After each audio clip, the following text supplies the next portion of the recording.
చూస్ country delight, live better. ఇప్పుడే country delight app ని download చేసుకోండి. ఇరాన్ పై డ్రోన్లతో విరుచుకుపడుతున్న ఇజ్రాయెల్ ఆపరేషన్ రైజింగ్ లైన్ పేరుతో ఇరాన్లో జరుగుతున్న అణు కార్యక్రమాన్ని పూర్తి స్థాయిలో అణిచివేస్తామని హెచ్చరిస్తుంది. మరోవైపు ఈ దాడులకు సంబంధించి ముందే సమాచారం ఉందని అమెరికా అంటోంది. పశ్చిమాసియాలో నెలకొని ఉన్నటువంటి ఉద్రిక్త పరిస్థితులకు తోడు ఇరాన్పై దాడి చేయడం మొత్తంగా అలజడి రేకెత్తిస్తున్నటువంటి వాతావరణం. అసలు ఏం జరుగుతోంది ఇరాన్ వర్సెస్ ఇజ్రాయెల్ విశ్లేషించేటువంటి ప్రయత్నం చేద్దాం. మనతో పాటు మాజీ ఆర్మీ అధికారి కల్నల్ శ్యామ్ విజయసింహ గారు ఉన్నారు.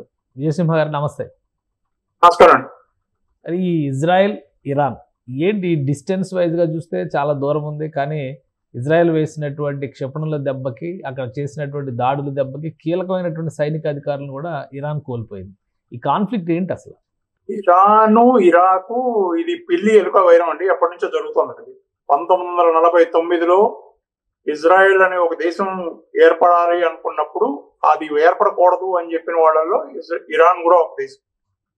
వాళ్ళు పాలస్తీనాకి వ్యతిరేకంగా, అంటే పాలస్తీనా ఆవిర్భవించాలి కానీ ఇజ్రాయెల్ ఉండకూడదు అని చెప్పి గట్టిగా నమ్మిన వాళ్ళు.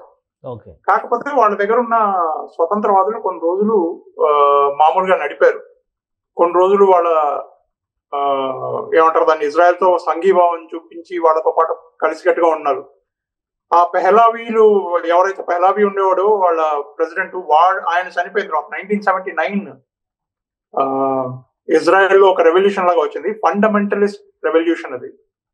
అది వచ్చినప్పటి నుంచి ఇరాన్ లో వచ్చినటువంటి ఈ రెవల్యూషన్ ఇక్కడ నుంచి ఆయతుల్లాల ఇది స్టార్ట్ అయింది. వాళ్ళ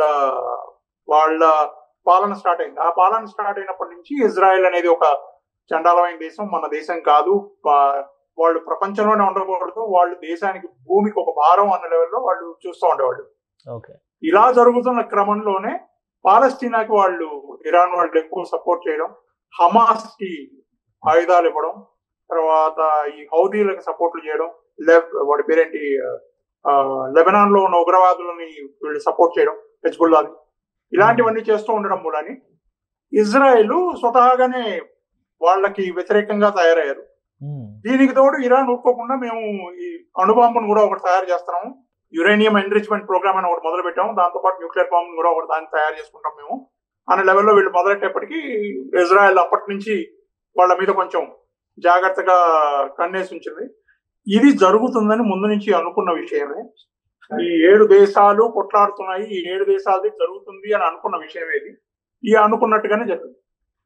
వరుస పెట్టి ఇరాన్ అధికారులు, రివల్యూషనరీ ఆర్మీ ప్రధాన అధికారి, అలానే కీలకమైనటువంటి మేజర్లు ఇప్పుడు జరిగినటువంటి అటాక్లో ప్రాణాలు కోల్పోయారని చెప్పినారు. అంత డైరెక్ట్గా ఎక్కడో ఇజ్రాయెల్ ఎక్కడో ఉంది, డ్రోన్స్తో అటాక్ చేస్తుంది అంటున్నారు, జెట్ ఫ్లైట్స్ వెళ్తున్నాయి అని చెప్పి ఒకేసారి 400 యుద్ధ విమానాలని ఇరాన్ పైకి ఇజ్రాయెల్ నడిపించింది అంటారు. ఇందులో వాస్తవం ఉందా, లేదంటే ఇవన్నీ ఊహాజనితమైనటువంటి అంశాలు? ఇవి వాస్తవమే. ఎందుకంటే ఇజ్రాయెల్ వాళ్ళు ఏం చేశారంటే తెహరాన్ చుట్టుపక్కల ఉన్న మిలిటరీ ఏరియాస్ అన్నిటిని, తర్వాత నటాన్స్, తర్వాత ఇట్లాగే వాళ్ళ చుట్టుపక్కల ఉన్న ఏరియాలన్నిటిని ప్లస్ న్యూక్లియర్ సైట్స్ ని వాళ్ళు గురిపెట్టి కాల్చారు. అందులో ఏమైందంటే వీళ్ళ రెవల్యూషనరీ గార్డ్స్ చీఫ్ ని కోల్పోయారు వాళ్ళు. ఇరానే ప్రెస్ నోటిఫికేషన్ ఇచ్చింది దాని మీద, వాడు చనిపోయాడని. ప్లస్ వాళ్ళ సైనికాధికారులు ఎంతమంది ఉన్నారో, ఇరాన్ కి సంబంధించిన సైనికాధికారులు ఎంతమంది ఉన్నారో ముఖ్యమైన వాళ్ళని కోల్పోయింది. అందుకని ఇప్పుడు ఇరాన్ ప్రెసిడెంట్ ఆయతుల్లా ఏం చెప్పాడంటే దీనికి ప్రతీకార చర్య చాలా బాధాకరంగా ఉంటుంది, ఇజ్రాయెల్ చాలా గట్టిగా అనుభవిస్తుంది అని చెప్పారు. వీళ్ళ ఉద్దేశం ఏంటంటే, ఇజ్రాయెల్ ఉద్దేశం ఏంటంటే వాళ్ళ నాయకత్వాన్ని కనుక మనం తీసేస్తే వాళ్ళకి ఎటువంటి దిశ లేకుండా పోతారు, మొదటి విషయం. రెండో విషయం, వాళ్ళకి చుట్టుపక్కల ఉన్న న్యూక్లియర్ ఏరియాస్ అన్నిటిని కొట్టేస్తే అందులో ఉన్న సైంటిస్టులు, శాస్త్రవేత్తలు ఎంతమంది ఉన్నారో వాళ్ళందరూ చచ్చిపోతారు. ఆ శాస్త్రవేత్తలు చచ్చిపోతే వాళ్ళ న్యూక్లియర్ ప్రోగ్రామ్ వెనక్కి వెళ్ళిపోతుంది. సో ఇవి 2 ఉద్దేశాలతోటి వాళ్ళు ముందుకెళ్లారు. ఎందుకంటే వాళ్ళకు సాలిడ్ ఇన్ఫర్మేషన్, అంటే చాలా గట్టి సమాచారం ఉంది, వాళ్ళు అణుబాంబు తయారు చేస్తున్నారు, అది ఇజ్రాయెల్ మీదే వాడతారని చెప్పి ఒక నమ్మకం. ఒక 9 అణుబాంబులు తయారు చేసేంత యురేనియంని శుద్ధి చేస్తున్నారు. దీనిపైన ఒక యాక్షన్ ప్లాన్ ఇప్పుడు తీసుకోకపోతే ప్రపంచానికే ప్రమాదకరం అని చెప్పని ఇజ్రాయెల్ చెప్తుంది. నిజమేనా? అందులో అణుబాంబు తయారు చేసేటువంటి టెక్నాలజీ, యురేనియం శుద్ధి చేసినంత మాత్రాన అణుబాంబు తయారు చేయగలుగుతారని చెప్పని చెప్పలే. అలా అయితే అన్ని దేశాలు కూడా ఇప్పుడు టెక్నాలజీ అందుబాటులోకి వచ్చి ఉండాలి. ఇరాన్ నిజంగానే ఆ దిశగా అడుగులు వేస్తుందా? ఏంటంటే అండి, ఒకటి యురేనియం ఎన్రిచ్మెంట్, వాళ్ళు అది ఎన్రిచ్మెంట్ చేస్తున్నారు. రెండో విషయం ఏంటంటే ఎన్రిచ్మెంట్ ఒకటే కాదు కదా, వాళ్ళు దానికి సంబంధించినవి చాలా వరకు పాకిస్తాన్ కూడా ఇచ్చారు.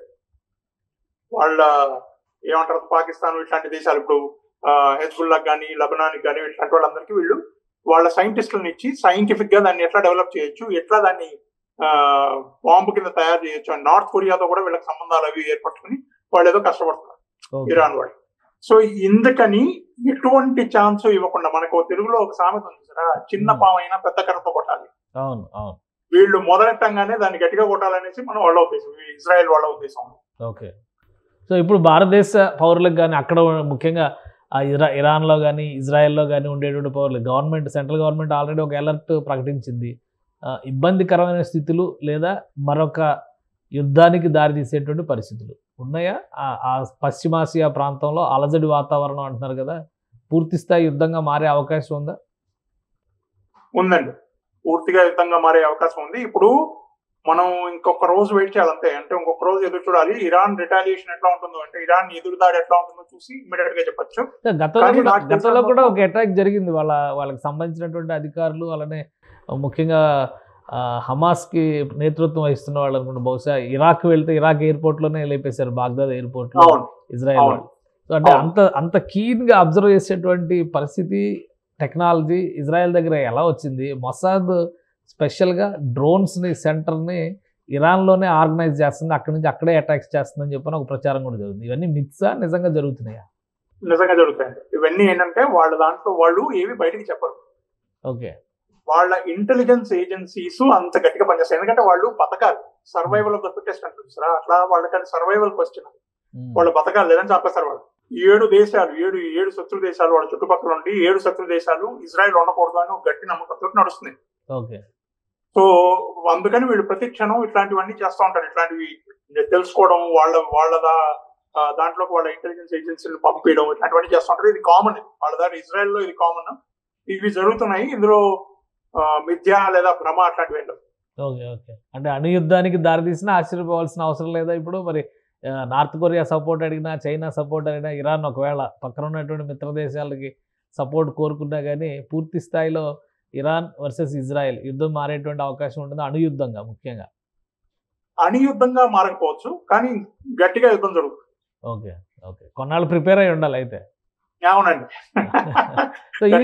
జరిగే అవకాశాలు. ఇజ్రాయెల్తో యుద్ధం అనగానే ఇక్కడ అరబ్ వరల్డ్ లేదా ముస్లిం వరల్డ్ వర్సెస్ జ్యూస్ లేదా క్రిస్టియన్స్ అనేటువంటి ఈక్వేషన్ వస్తుంది. ఎందుకంటే ఇజ్రాయెల్తో ఆల్రెడీ అమెరికా ఖచ్చితంగా అంటకాగుతుంది అనేటువంటి అభిప్రాయం ఉంది. ఆల్రెడీ డొనాల్డ్ ట్రంప్ ఒక ప్రకటన చేశారు, నాకు ముందే సమాచారం ఉంది, ఇరాన్ పద్ధతి మార్చుకోకపోతే దాడులు ఇంకా సివియర్గా ఉంటాయని చెప్పని హెచ్చరిస్తున్నారు. సో ఇది ఒక కాంబినేషన్, 2 వర్గాల మధ్య పోరుగా మారిపోయేటువంటి ప్రమాదం ఉందా? ఇప్పుడు అమెరికా కూడా ఏం మాట్లాడుతుందో అర్థం కాని పరిస్థితిలో ఉందండి. ఇప్పుడు ఆసిమ్ మునీర్ని వాళ్ళు పిలిచారు, మీకు న్యూస్ వచ్చి ఉంటుంది. ఆసిమ్ పాకిస్తాన్ ఫీల్డ్ మార్షల్ గా చేసిన వాడిని వాళ్ళ పెరేడ్కి పిలిచారు. మొన్నటి వరకు మేము పాకిస్తాన్ టెర్రరిజం కి వ్యతిరేకంగా ఉన్నాము అని చెప్పిన వాళ్ళు అంటున్నారా. ఇప్పుడు అదే పొందాలో ట్రంప్ ఒకటి చెప్తున్నాడు, ఆయన యంత్రాంగం ఒకటి చెప్తుంది. ఆయన యంత్రాంగం ఏం చెప్తోంది, మాకు ఈ దాడితో ఏం సంబంధం లేదు, ఇరాన్ ని మేము టాక్స్ కి అంటే మాటలకు పిలుస్తున్నాము, ఆ మాటలు జరగాలి, అంతేగాని మాకు దీంతో ఏం సంబంధం లేదు, మమ్మల్ని ఇజ్రాయెల్ తో కలిపి చూడద్దు అంటుంది యంత్రాంగం. ట్రంప్ ఏమంటాడు, మేము పూర్తిగా ఇజ్రాయెల్ సపోర్ట్ సహకరిస్తున్నాం వాళ్ళతోటి, ఇది ఇట్లా జరుగుతుందని నాకు ముందు నుంచే తెలుసు అంటుంది. వాళ్ళు ఏం మాట్లాడుతున్నారు వాళ్ళకి క్రియేటింగ్ కన్ఫ్యూజన్ అనమాట. మిమ్మల్ని ఒక 2 days బ్యాక్ తులసి గబాడ్ కూడా ఒక స్టేట్మెంట్ ఇచ్చింది, అణుయుద్ధం ముప్పు పొంచి ఉంది అంటున్నారు. సో అటు ఉక్రెయిన్ కావచ్చు, ఇటు ఇజ్రాయెల్ కావచ్చు, ఇండియా వర్సెస్ పాకిస్తాన్లో జరిగినటువంటి ఇష్యూస్, మళ్ళీ బంగ్లాదేశ్తో రాజుకున్నటువంటి సమస్యలు, ఇవన్నీ చూస్తే ప్రపంచం మరొక్కసారి అణుయుద్ధం దిశగా వెళ్తుందా అనేటువంటి అనుమానాలు కూడా వ్యక్తం చేస్తున్నారు. లేదండి, ఈ అణుయుద్ధం వైపు వెళ్ళడం ఈ సమయంలో చాలా కష్టం. ఓకే. అణుబాంబును వేసే వాళ్ళు కూడా ఆ దేశం కూడా 100 సార్లు ఆలోచిస్తుంది. Okay okay. అది ఎందుకంటే చాలా దారుణమైన డిస్ట్రక్షన్ కాబట్టి చేయరు, మామూలుగా చేయరు, నాకు తెలిసి. ఈ ఇజ్రాయెల్తో చర్చలు జరపడానికి ఇరాన్ సంసిద్ధంగా ఉంటుందా? ఈ రాత్రి కాలరాత్రి అని కొన్ని ట్వీట్స్ కూడా వస్తున్నాయి. ఇజ్రాయెల్తో చర్చలు జరపడానికి ఇరాన్ సిద్ధంగా లేదు, ఉండదు కూడా. వాళ్ళతో ఇందులో ఎవరు ఆధిపత్యం సాధిస్తే వాళ్ళు మాత్రమే చర్చల్ని ముందుకు తీసుకెళ్తారు, వాళ్ళ వల్లే చర్చలు జరుగుతాయి. కానీ ఇరాన్ మాత్రం ఇజ్రాయెల్తో చర్చలు చేసే సమస్య లేదు. రైట్. అది ఈ రెండింటి యుద్ధ ప్రభావం మన దేశం మీద ఏమైనా ఉంటుందంటారా? గట్టిగా ఉంటుందండి. ఎందుకంటే 1949లో ఒకవేళ కనుక మీరు చూస్తే పాలస్తీనా ఏర్పడడానికి ఇజ్రాయెల్ ఏర్పడకూడదు అని చెప్పిన వాళ్ళ దేశాల్లో మన దేశం కూడా ఉంది. ఓకే. ఇప్పుడు మనం ఇజ్రాయెల్ వైపు మొగ్గు చూపిస్తున్నాం. ఇప్పుడు మన రణనీతి మారింది. ఇప్పుడు మనం ఇజ్రాయెల్ వైపు చూస్తున్నాం. అట్లా మనం ఇరాన్ కి శత్రువులం కాదు, ఇరాన్ కూడా మనకు మిత్ర దేశం. సో మన వాళ్ళు డిప్లొమాటిక్ గా ఆలోచించి, దౌత్యపరంగా ఆలోచించి మన వాళ్ళు ఇద్దరి మధ్యలో గొడవలు లేకుండా చూడడానికి ప్రయత్నిస్తారు. కాబట్టి మనకి ఎక్కువ స్టేక్ ఉంది, అంటే ఆయిల్ అవన్నీ ఉన్నాయి కాబట్టి వాటి వల్ల మనకి ఎక్కువ లాభం పొందడం లేదా నష్టం పొందడం జరుగుతుంది. రెండు, మన పౌరులు చాలా మంది ఉన్నారు ఇజ్రాయెల్, కాబట్టి వాళ్ళకి నష్టం కూడా జరగచ్చు.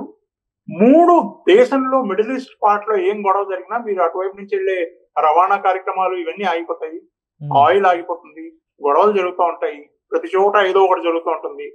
కాబట్టి వీటన్నిటిని, అందులో ఇప్పుడు ఏంటంటే మనం యుఎన్ లో సెక్యూరిటీ కౌన్సిల్ లో మెంబర్షిప్ కోసం ట్రై చేస్తున్నాం కాబట్టి మనం వీటిలో కీలకమైన పాత్రను పోషిస్తే మనకు అది తొందరగా వస్తుందని నమ్మకం. రెండు, మనల్ని మనం ఎక్కువగా అభివృద్ధి చెందిన దేశాలతో సమతుల్యంగా చూసుకుంటా మనలో బలాన్ని వాళ్ళకి ప్రదర్శింపజేయడం ప్రపంచానికి దీనికి గొప్ప అవకాశం. కాబట్టి దీంట్లో మన వాళ్ళకి లాభం పొందే అవకాశం ఎక్కువ ఉంది. కాబట్టి తప్పకుండా ఇందులో మన వాళ్ళు పాత్ర పోషిస్తారు. రైట్. యుద్ధం వస్తే మాత్రం సామాన్యులకి పెట్రోల్ ధరల మంట లాంటివి తగులుతూనే ఉంటాయి, గ్యాస్ పెట్రోల్ ధరలు. తప్పకుండా. రైట్. థ్యాంక్ యూ విజయసింహ గారు, మీ అభిప్రాయాలు తెలియజేసినందుకు.